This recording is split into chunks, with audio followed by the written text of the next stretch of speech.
ঈদ উল ফিতর রাসূল সাল্লাল্লাহু আলাইহি সাল্লামের পক্ষ থেকে একটি গুরুত্বপূর্ণ সালাত।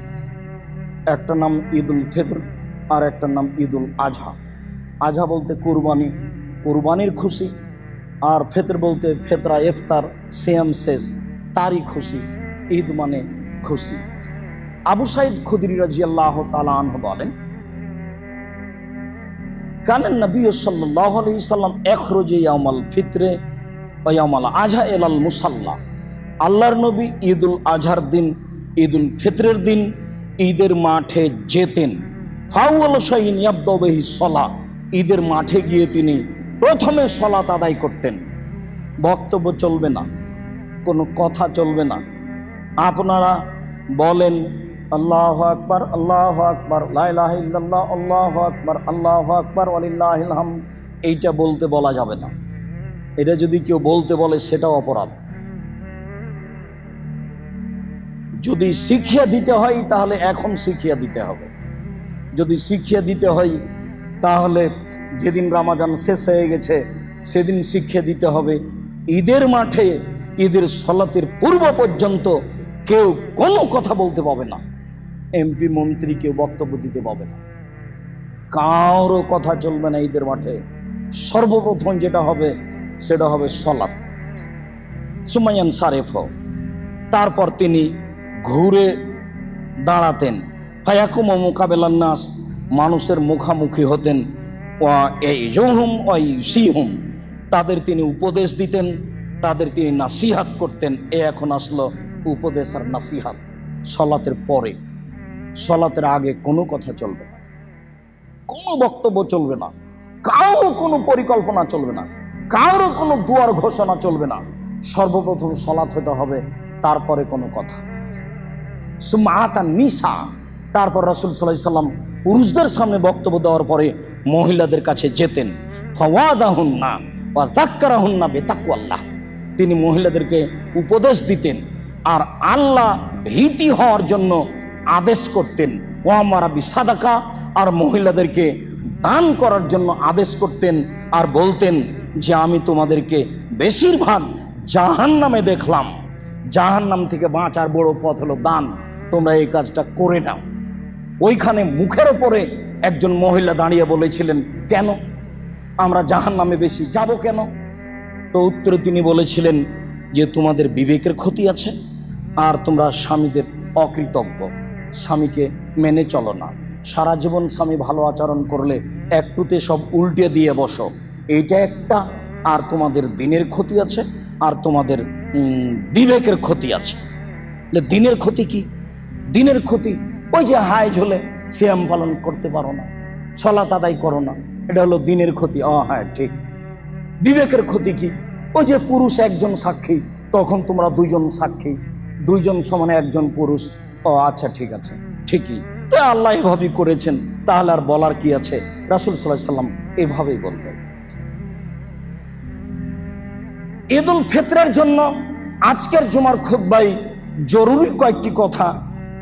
আনাস রাদিয়াল্লাহু তাআলা আনহু বলেন, ইজা কানা ইয়াউমুল ঈদ খালাফা তারিকা, যেদিন ঈদের দিন আসতো সেদিন রাসূল সাল্লাল্লাহু আলাইহি সাল্লাম রাস্তা পরিবর্তন করতেন। এক রাস্তা দিয়ে যেতেন আর এক রাস্তা দিয়ে আসতেন। বুরাইদা রাদিয়াল্লাহু তাআলা আনহু বলেন, লা ইয়াগদু রাসূলুল্লাহ সাল্লাল্লাহু আলাইহি ওয়াসাল্লাম ইয়াউমাল ফিতরে হাত্তা ইয়াকুলা তামারাতিন, আল্লাহর নবী ঈদ উল ফিতরে কয়েকটা খেজুর না খেয়ে যেতেন না। ওয়ালা ইয়াকুল ইয়াউমাল আজহা হাত্তা ইউসাল্লিয়া, আর ঈদ উল আজহাতে সালাত আদায় না করে খেতেন না। তাহলে ঈদ উল ফিতরে খেয়ে যেতেন আর ঈদ উল আজহাতে এসে খেতেন। এসে গরুর গোশত দিয়েই খেতে হবে এটা নয়, তবে গরুর গোশত খেতে পারেন, এটা হাদিসে এসেছে। কিন্তু সুন্নাত হলো ঈদ উল ফিতরে খেয়ে যেতে হবে আর ঈদ উল আজহাতে এসে খেতে হবে। এটা রোজা নয়, এটা হলো সুন্নাত, এটা হলো পদ্ধতি, এটা হলো নিয়ম। আনাস রাদিয়াল্লাহু তাআলা আনহু বলেন, রাসূল সাল্লাল্লাহু আলাইহি ওয়াসাল্লাম ইয়াকুলু তামারাতিন ওয়া ইয়াকুলুহুন্না বিতরান, খেজুর খেয়ে ঈদের মাঠে যেতেন, বিজোড় খেতেন। একটা, তিনটা, পাঁচটা, সাতটা। এটা বাংলাদেশ, ভারত। মানে ঈদের দিনে কত প্রকার প্রস্তুতি হবে। তাহলে আপনি তাড়াতাড়ি ঈদের মাঠে যাবেন কি করে? সূর্য উঠলে ঈদের মাঠে যেতে হবে। তাই আরবিরা তো আর এত খাওয়া বুঝেনি, খাওয়া তো অন্য দিনে হয়, এত তো আর ঈদের দিন খাওয়া লাগে না। তাই তারা ফজরের সলাতের সময় মসজিদে গেছে কয়েকটা খেজুর পকেটে করে নিয়ে, ফজরের সলাতের পরে দুই একটা খেজুর মুখে দিয়ে ঈদের মাঠে চলে গেছে।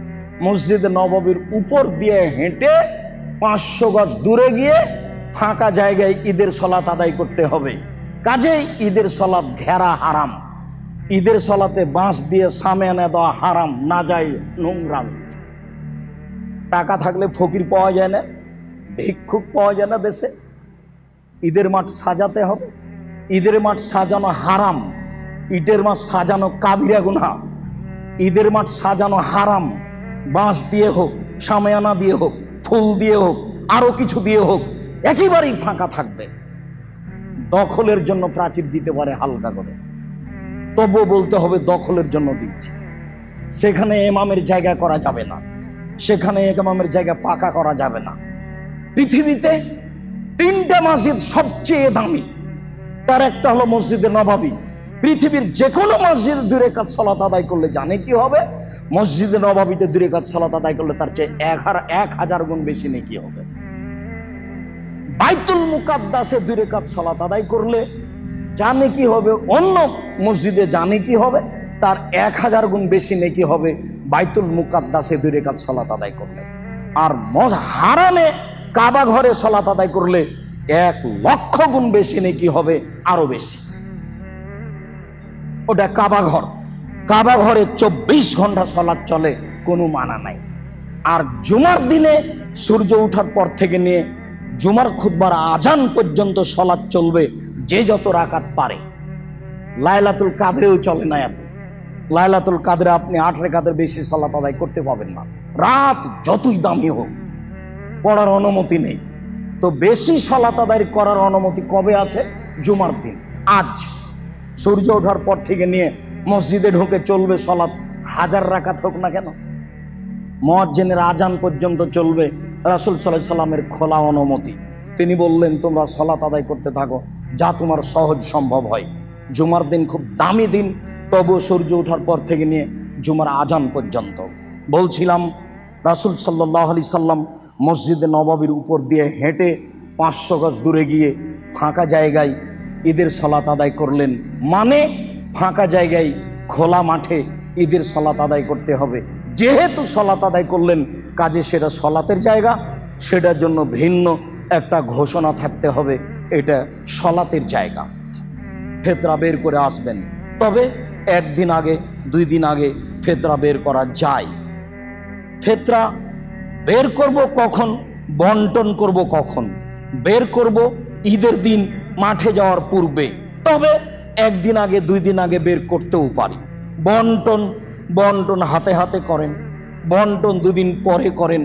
বন্টনের সময় নির্ধারণ করা ঠিক নয়। রাসূল সাল্লাল্লাহু আলাইহি সাল্লামের ভাষায় বন্টনের হিসাব স্পষ্ট হয় না, তবে মানুষের চাহিদা অনুযায়ী বন্টন করতে হবে, এই কথাই ঠিক। 1 দিন 2 দিন আগে উঠিয়েছেন, দিয়েই দেন, তাহলে তাদের সুবিধা হবে, তারা হকদার পায়, তাদের ঈদ করা তাদের সুবিধা হবে, তাদেরও দেওয়া সুবিধা হবে। 1 দিন আগে যদি আমি তাকে ফেতরা দিয়ে দিই, তাহলে সেও তার ফেতরাটা দিতে পারে, কেননা সবাকেই দিতে হবে। ইবনে ওমর বলছেন যে আমি নাফে, আমি আব্দুল্লাহ ইবনে ওমরের বাড়ির দাস, আমার 2 ছেলে সহ আমাদের 3 বাপ বেটার ফেতরা আব্দুল্লাহ ইবনে ওমর দিয়েছেন ঈদের মাঠে যাওয়ার পূর্বে। আমরা তো দাসী, আমরা তার বাড়িতে দাস আছি। আমার 2 ছেলে সহ আমাদের 3 জনের তিনি ফেতরা দিয়ে দিলেন। যারা কাজের মেয়ে আপনার বাড়িতে আছে তারও ফেতরা আপনি দিবেন। যারা আপনার অধীনে আছে, ছেলে মেয়ে, নাতি নাতিন, পোতাপতিন, সবার আপনি দিবেন। ছেলেরা ভিন্ন দিচ্ছে, দেখ। আপনার ছেলেই সবার দিচ্ছে, দেখ। আপনার বড় ছেলে সবার দিচ্ছে, দেখ। দেওয়া হলি হলো 2.5 কেজি মাথা পিছু দিতে হবে, এটাই জরুরি। ঈদের মাঠে যে রাস্তা দিয়ে আসছেন সে রাস্তা দিয়ে পরিবর্তন করে যাওয়ার চেষ্টা করবেন, অল্প হলেও। মানে রাসূলের সুন্নাতকে পালন করা হলো। বাড়িতে বলে দিবেন অত প্রস্তুতি নিতে হবে না ঈদের দিনের জন্য।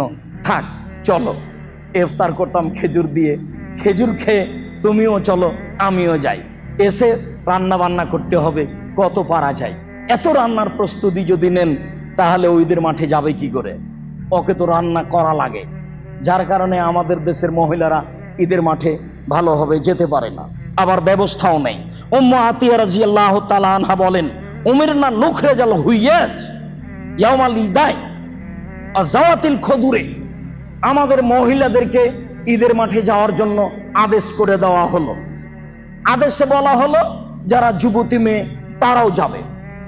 আদেশে বলা হলো ইয়াসহাদনা জামাতাল মুসলিমিন ওয়া দাওয়াতাহুম, ঋতুবতী মহিলারা মুসলমানদের জামাতে, মুসলমানদের দুয়াতে শরীক হবে। আব্দুর রাজ্জাক সাহেব, দোয়া মানে কি হাত তুলে? জি না, দোয়া মানে হলো তাকবীর, আল্লাহু আকবার, আল্লাহু আকবার, লা ইলাহা ইল্লাল্লাহ, আল্লাহু আকবার, আল্লাহু আকবার, ওয়ালিল্লাহিল হামদ। মহিলাও বলবে, ঋতুবতী মহিলা, আপনিও বলবেন, সবাই বলবে, তারা ঈদের মাঠের বক্তব্য শুনবে, তাই ঋতুবতীও যাবে। ওয়া তাতাজিলু হুন্না, তারা সালাতের সময় পৃথক হয়ে থাকবে। একজন মহিলা বলল, এহেদানা লাইসা লাহা জিলবাব, আল্লাহর নবী, আমাদের কোনো মহিলার গায়ের চাদর নেই, ঈদের মাঠে গেলে তো একটা চাদরের ব্যাপার স্যাপার আছে, গায়ের চাদর নেই যে। তখন আল্লাহ রাসূল বললেন, লেতুল বেসাহা সাহেবাতহা মিন জিলবাবিহা, আর একজন বান্ধবী তার গায়ের চাদরটা তাকে দিয়ে দিবে, যার দুইটা আছে সে আর একজনকে দিয়ে দিবে, দিয়ে ঈদের মাঠে যাবে।